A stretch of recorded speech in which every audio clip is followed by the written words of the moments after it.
Many in the crowd at Lansdowne Park in Ottawa have bought tickets in the hope of seeing the professional football debut of the Rocket. They've already been disappointed, and so now it remains for the rest of Adam Rita's Toronto Argos and the Ottawa Rough Riders under Steve Goldman to play the 1991 season opener on the CFL on CBC. Bruce McNall, John Candy, and Wayne Gretzky brought Hollywood glitz to Toronto when they bought the Argos in February, and then created an even bigger story when they signed the most expensive football player in the world. Raghib Ismail, hereinafter referred to as the Rocket, dazzled at Notre Dame. A consensus #1 NFL draft pick, he opted for Canada and immediately began a honeymoon with fans and media.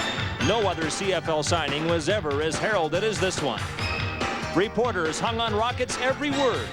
The combination of player and owners, surely the best thing to happen to the CFL in recent memory. A story that not even an institute of higher broadcasting like the CBC could resist. Then it came time for football, and the Rocket has been proven only human. A muscle pull just days into training camp has rendered him inactive. He got no closer to action than the bench in both Argo preseason games, and the most often asked question in the days leading up to the CFL season opener, would the Rocket play?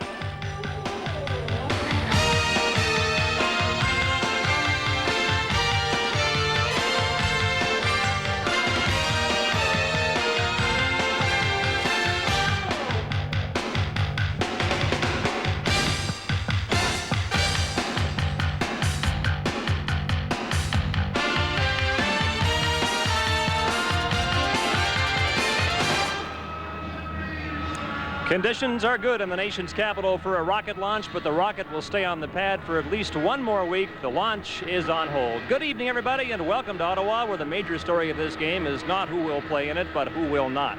We've known since yesterday morning that Rocket Ismail will not play tonight. The Rocket held a press conference in Toronto yesterday to confirm the injury he suffered in training camp will keep him out of tonight's game, and to declare that he's as frustrated about it as anybody else.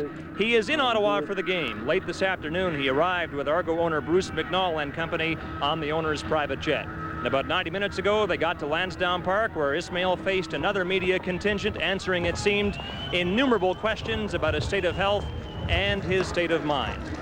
He has yet to catch a pass, yet to return a punt or a kick, but he holds the CFL record for press conferences. Raghib Ismail is with us now to answer one more question yet. It's not a new one, it's a pretty obvious one. When do you think you can play? I think that I feel that I can play today, but the doctors told me that that wouldn't be smart. And they told me that it's going to be something where if everything goes the way they think it should go with the test and everything, I should be ready next week. Gib, thanks for your time now. We're happy to say that you've agreed to join us on Live at the Half to talk about some of the intense scrutiny you've been under and perhaps some of the wild speculation you've been the subject of. We look forward to seeing you then. Okay, thank you. Thank you. Well, the first few weeks as a head coach have not been easy for Adam Rita. Of course, all the turmoil surrounding the Rocket. He was disappointed, obviously, at not having the Rocket for this season opener, but he feels his passing attack is in pretty capable hands with experienced receivers such as Trumaine Johnson and Jeff Boyd ready to accept those throws from quarterback Matt Dunnigan. One of the things about the Rocket that people don't seem to understand is when you're at Notre Dame, you got 150 ball players. The lines are 10 deep. You only get one chance to run a route every 5 minutes. Here, in the CFL, you run a pass route every 3 minutes, 4 minutes, and all of a sudden you're going to pull a leg muscle, and he wasn't used to the short lines. Players hate short lines. It is Ottawa 18, Toronto 14 at the half, and we welcome you to Live at the Half at Lansdowne Park. And watching his first 30 minutes of CFL regular action with more than a passing interest was Rocket Ismail. Your impressions? Your impressions of the first half, sir? Oh, I think everything is going pretty well. You know, a lot of guys getting their first-time jitters out, trying to make everything work out. But it's pretty exciting. I think it's going to get better as the second half goes on. Now for the hard part of the interview. What of the injury? I know there were huge demands on your time after you signed the contract. Was it possible for you to stay in shape heading into camp, and did that factor at all into the injury? Oh, I was definitely in shape coming into camp. I worked very hard. Even when I did go off on a road or something, I was able to get a good workout in wherever I was. So it was just a matter of getting, when I think you're leading to like the track when I was running track, I wasn't able to get quality track workouts in, but as far as being able to work out for the season, I was definitely ready. Raghib, when you're away from the team, you're injured, you're unable to practice, unable to play, it is easy to lose your focus on football. Have you been able to maintain that focus?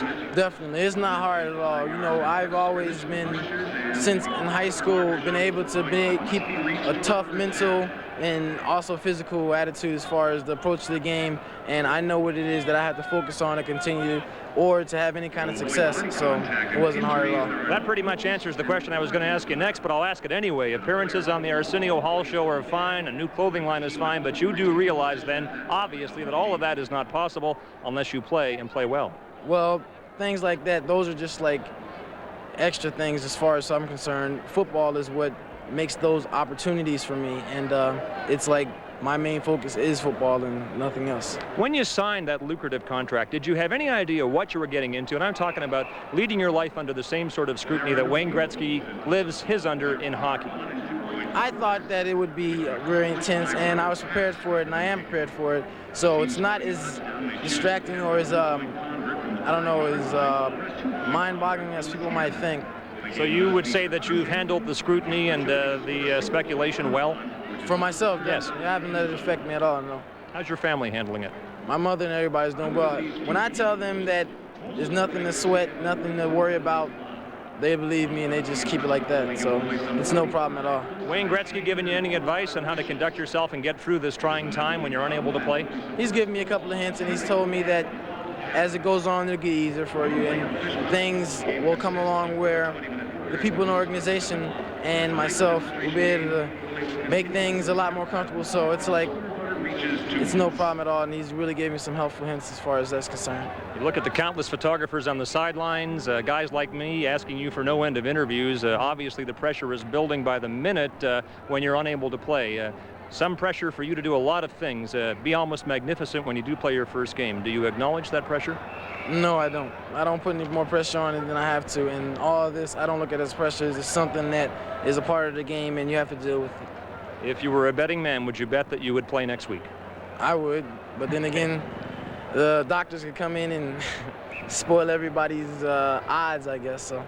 I'll just say this, we're doing the Hamilton-Toronto game next week, and I hope that you're playing and far too busy to be doing interviews like this with us. Cool, thank you. Okay, thanks for your time, Rocket. I appreciate it.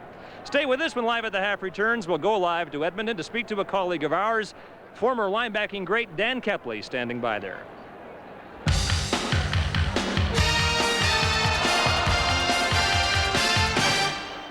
You can tell they haven't had that communication, that silent communication that happens between a quarterback and receiver.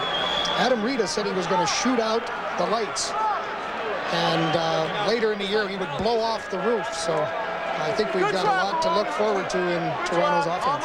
Well, last year without the Rocket, the Toronto Argonauts established a league record as they scored 690 points.